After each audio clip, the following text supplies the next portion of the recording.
the 2023 schedule. Last year's schedule was easy. So was Phillies. The 2 easiest schedules in the league. I traveled with the Niners, not in their plane, but I did it too. And I'll tell you, there was not a lot of travel. There was a trip to Charlotte. There was a trip to Atlanta. Other than that, bunch of short trips.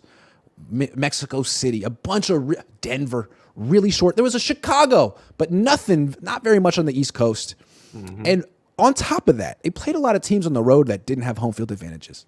Mm-hmm. How many times did the Niners go on the road and fill up the stadium with their own fans? Mexico City was one of them. That was supposed to be a Cardinals game. So a lot of home games, not a lot of travel last year.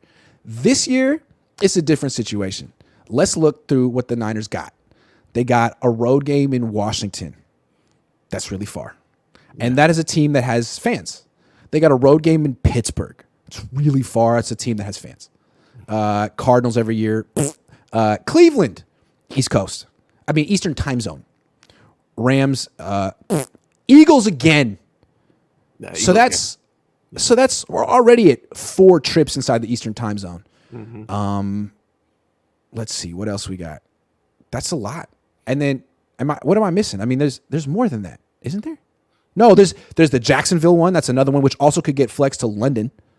And there might be one more that I'm missing. But yeah, that's a lot.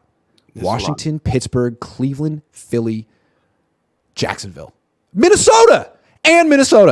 Damn. Mm-hmm. Yeah. So it seems to me like I wouldn't bet on the Niners winning 13 games again.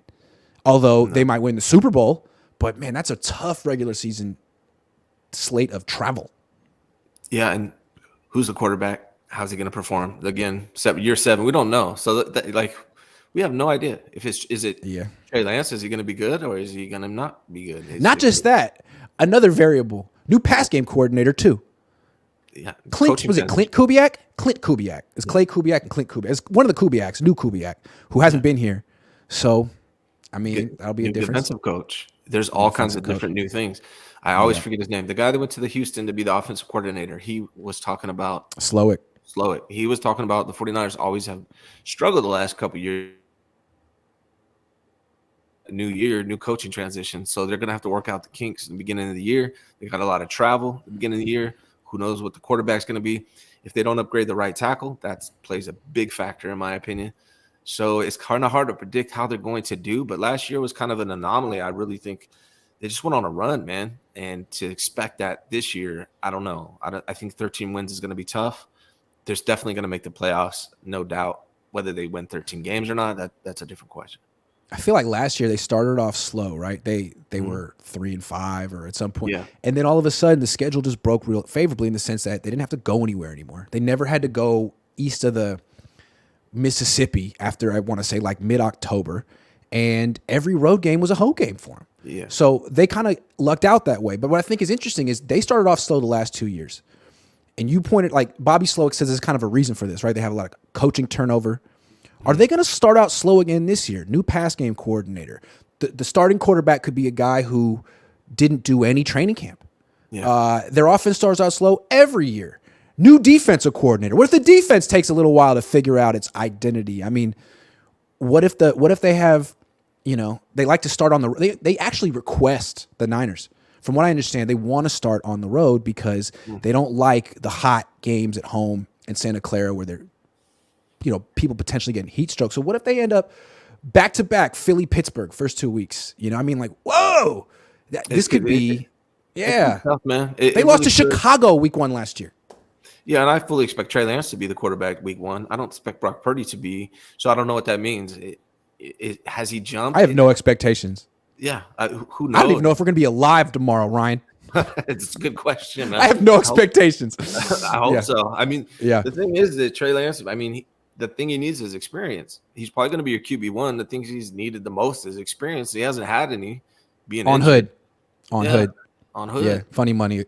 Totally agrees with that. Yep. No, I'm with you on that. Yeah. So I don't know. It's interesting. Oh, go ahead. I would expect their record to not be as good this year.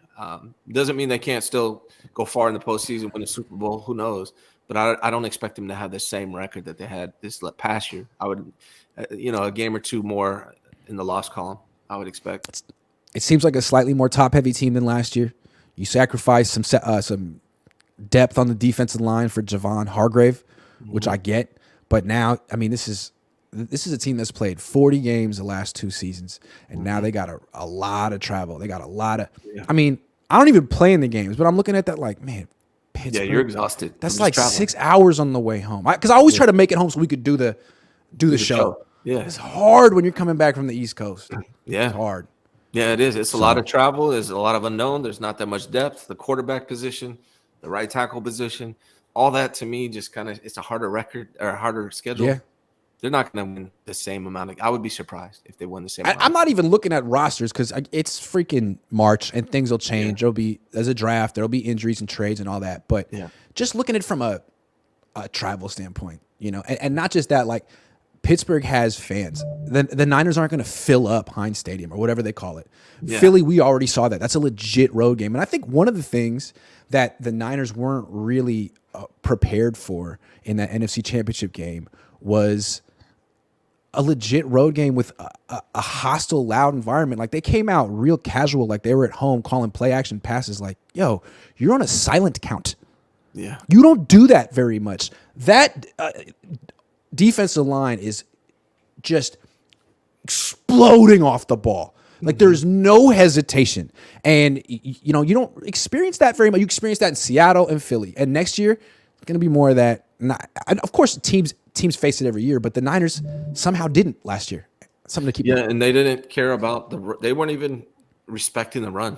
They, Hargrave, I think, was the one who told everybody their plan was just on play action, just go after the quarterback. Who cares about the run? And that's why I really feel like Kyle's offense, I don't know how much longer it's going to be the dominant offense in the league, because Kyle's offense is built on 1990s principles. Build a dominant run game. The defense will sell out to stop it, because defense's number one priority used to be to stop the run. You can't stop the run, you can't stop anything. So make them overcommit to stopping the run, draw in the linebackers, beat them over the top with play action. But now in 2023, the number one priority of a defense is to stop the pass. Do not let them beat you over the top. Play 2 deep safeties. Yeah. Let them freaking run the ball. Invite them to run the ball. That's all changed. So play action, man, you're not getting chunk plays off play action. What is the benefit of doing this? What you get is a very high-risk, slow-developing play for maybe 15 yards. Yeah, the plan for Kyle Shanahan was everyone was transitioning to a passing game offense, and therefore the defenses were adjusting with their coverage linebackers. Plan for Kyle Shanahan was like, oh, we're going to resist that. We're going to continue to be a run game. We're going to double down on the run game. And I think what we're seeing is that our quarterbacks are running back. Our wide receivers are running back. Uh-huh.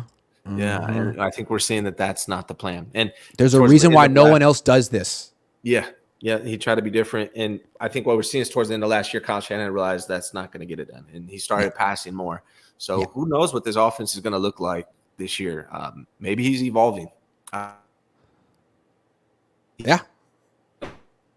Evolution would be good, because I haven't seen much change in evolution from Kyle Shanahan in his life so much. Ryan's frozen. Think he's coming back? I had both screens frozen. I don't know if it was me. Was it me? Yeah, it was you. But now you're back. It's all good. All right, why the hell didn't we go all in for Lamar? I don't know. Because they only go all in for quarterbacks who played 1 season in Division II football. I'm sorry. Why would you actually go? I don't understand where the Niners make their decisions. Here's the thing. It doesn't seem like they have a coherent plan at quarterback. Yeah. It doesn't ever really. It seems like, they had the plan originally was wait for Kirk. Mm-hmm. Then they scrapped that. Go with Jimmy. Then, Kyle Shanahan soured on him. Like, they never really have had a plan at quarterback. They pretend they do. And they made Niner fans believe that Trey Lance was the plan. And now I think Niner fans are starting to be like, you know what? You played me again.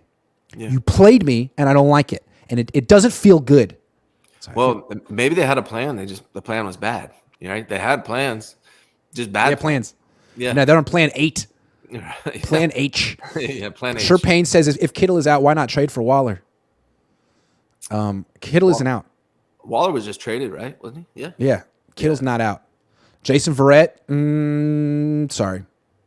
No. Spencer for Hire says the only way we get over on wins is by establishing a team identity in the offseason. Kyle's indecisiveness equals slow start. Kyle needs a life coach. Yeah, decide what you want to be on offense before the bye week. Yeah.